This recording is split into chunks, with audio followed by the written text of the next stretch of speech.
Olá a todos, estamos de volta, né, com a nossa aula de avaliação antropométrica, agora na parte 9. Hoje nós vamos falar da avaliação da massa muscular. Então, dentro de antropometria, eu posso focar especificamente na massa muscular do meu paciente, tá? Para avaliar essa massa muscular, eu tenho 3 fórmulas diferentes, eu posso fazer 3 cálculos diferentes. Quais são esses cálculos? Temos a circunferência, ou também chamado de perímetro braquial, que é PB ou CB, e nesse cálculo, ele só vai revelar para mim se há ou não escassez ou excesso. Tá? Eu não vou saber especificamente falar se essa escassez ou esse excesso é de músculo ou gordura. Tá? Eu só posso falar que tem algo errado. No segundo cálculo, né, que nós vamos ver em seguida, é a circunferência muscular do braço, CMB.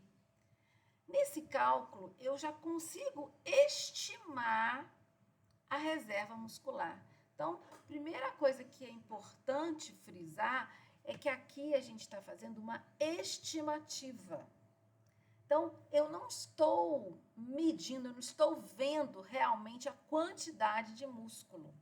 Então, é uma estimativa, tá? Da reserva muscular. Porém, eu não faço a correção da massa óssea, ou seja, eu estou contabilizando o osso junto nessa conta. Então, essa conta ela pode dar um pequeno erro porque eu estou contabilizando o osso, tá? E eu tenho um outro cálculo, né, que eu posso fazer para tentar avaliar a massa muscular do meu paciente, que é a área muscular do braço corrigida, AMBC. Esse cálculo, sim, ele já estima novamente, né? Eu não estou medindo, eu estou estimando a reserva muscular, porém, dessa vez eu faço a correção da massa óssea. Então, eu desconto o osso, é um cálculo mais próximo da realidade. Bem, a avaliação da massa muscular, né, ela é importante para avaliar o quê? Para avaliar a depressão de proteínas somáticas. Então, eu não estou vendo dentro do meu corpo como que estão todas as proteínas do meu corpo, né? Lembrando que o meu corpo, as proteínas, elas têm função estrutural no meu corpo. Então, elas são estruturas do meu corpo. E eu não consigo ver essas estruturas. Porém, eu avaliando a minha massa muscular, eu consigo ter o que? Uma estimativa de como anda a depressão das proteínas somáticas. Por quê? Porque se falta, né, se a quantidade de músculo que eu vou encontrar no meu paciente é menor do que ela deveria ser, né, para aquele paciente com aquela idade, com aquela altura, né, eu já tenho estudos falando mais ou menos a quantidade de massa muscular que ele deveria ter. Se o meu paciente tem menos do que aquilo, significa o quê? Significa que ele está utilizando a massa muscular dele, que é estrutural, como energia. E aí, isso ele está usando o músculo como um todo, né? Ele usa a musculatura e ele usa também as proteínas somáticas dele, tá? Outra coisa que a avaliação da massa muscular vai me ajudar é entender, né, ou descobrir a capacidade de trabalho daquele meu indivíduo. Por quê? Porque o trabalho está relacionado à força e a força está relacionada à quantidade de massa muscular. Então, se aquela pessoa, né, que eu estou avaliando não tem a quantidade de massa muscular que ele deveria ter, ele então também não tem a capacidade de trabalho que ele deveria ter. Outra coisa que a gente pode utilizar na avaliação da massa muscular é para aferir, né, a progressão de doenças catabólicas. Doenças, por exemplo, como o câncer.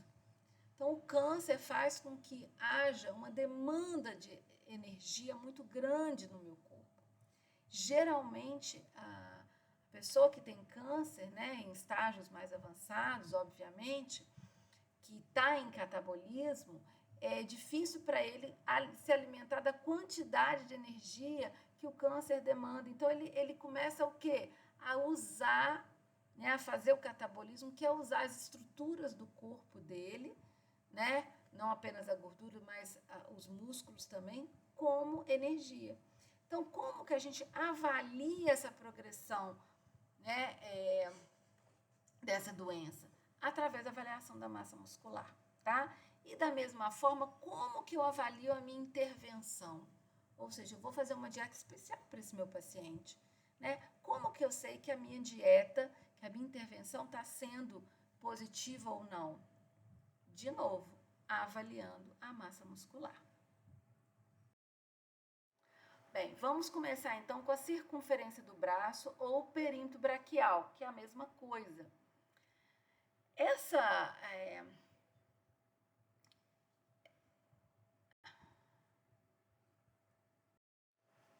Esse método, ele vai refletir a área de gordura, a área de músculo e a área óssea do braço.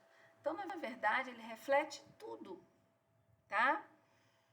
Por isso, ele é um indicador de desnutrição energético proteica muito utilizado em estudos populacionais. Então, você consegue, né, você tem valores de normalidade e valores abaixo, né, vão me falar o quê? Existe uma depressão. Pode ser depressão de músculo, pode ser de osso é mais difícil, né? De músculo, de gordura ou dos dois. Mas eu consigo ver que existe uma depressão. Por quê? Porque o valor que eu sei que deveria ter para aquela pessoa daquele sexo, daquela idade, está, por exemplo, diminuído. Por causa disso, recomenda-se a utilização da circunferência do braço ou do perímetro braquial como medida de detecção de desnutrição energético proteica para pré-escolares, para adolescentes, para adultos e para gestantes, tá? Como que é essa aferição? Então, o braço, para eu aferir o perímetro braquial, o braço deve ser sempre o braço direito, tá? Ele deve estar flexionado em direção ao tórax, formando um ângulo de 90 graus.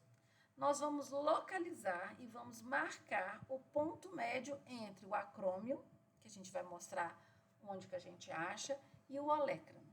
Tá? Então, a gente vai achar o acrômio, vai achar o olécrano, tá? E aí, vai fazer o ponto médio. O que é o ponto médio? Mede o acrômio olécrano, olha o valor e divide por 2, tá? A gente vai solicitar que o indivíduo, né, para fazer a medição, fique com o braço estendido ao longo do corpo, a palma tem que estar voltada para a coxa, tá? Nós vamos, então, contornar o braço com a fita no ponto marcado, de forma ajustada e evitar o quê? Compressão da pele ou então folga na fita. Aqui, gente, a gente consegue ver aonde é o acrômio. Olha aqui a clavícula, tá vendo? Aqui na parte de trás. Então, tem a clavícula. Quando a clavícula faz essa viradinha, esse osso a gente chama de acrômio. O olécrano, tá? É aqui, ó. Tá vendo a una, que é esse osso do braço? Então, a gente pega essa una. Quando a una dá a viradinha, ó, o olécrano. Olha ele aqui. Então, o que a gente vai fazer? É marcar o acrômio, marcar o olécrano, medir a distância e dividir por 2, tá?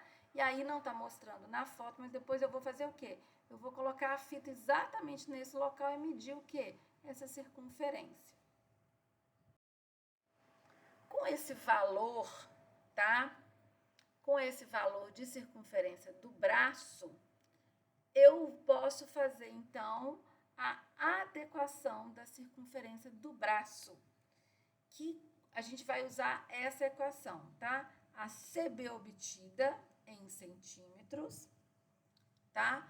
Pela CB do percentil 50. O que é o percentil 50? é o percentil da média da população de referência. Então, eu vou pegar uma população de referência para aquele meu paciente. Então, se o meu paciente é um homem de 30 anos, eu vou pegar qual é a circunferência braquial na população de referência para um homem de 30 anos, tá? A média, o percentil 50 é a média da população de referência. E eu vou multiplicar por 100 para dar em percentual. Uma vez com esse valor, eu vou jogar nessa tabelinha, tá? Que é uma tabelinha de Blackburn e Thornton, 1979. Então, ele mostra o quê? Onde que é a eutrofia. Né? Quando eu faço essa conta e dá de 90 a 110%, né? Aquele meu paciente está eutrófico. Tá? Ou seja, a quantidade de músculo dele, na verdade, a quantidade de músculo gordurioso, né, da circunferência braquial, está o quê? Dentro do esperado para a idade, para o sexo dele. Agora, se der entre 110 e 120, sobrepeso. Maior que 120, obesidade. Desnutrição de 80 a 90, moderada de 70 a 80, menor que 70, desnutrição grave. Porém, gente, vamos pensar aqui. Meu paciente deu 130%. Porém, ele é uma pessoa que tem muito músculo. Então, olha bem, eu vou classificar ele como obeso. Mas será que ele realmente é obeso? Ou será que aquele excesso que ele tem é músculo? Então, esse perímetro braquial ou circunferência do braço, ele pode dar esses valores falso positivos aqui. Então, a gente tem que ter um pouquinho de cuidado e entender que essa adequação, né, teoricamente, quanto maior esse percentual, maior a chance de ser gordura, mas existe chance sim de ser músculo também. Esse autor, ele fez um estudo e ele verificou que casos de desnutrição que a pessoa tinha CB abaixo do percentil 15, ele via então uma associação dessa pessoa com complicações como sepse, disfunção orgânica múltipla e morte. Então, é algo que nós não queremos para o nosso paciente, tá? Nós vamos ficar por aqui.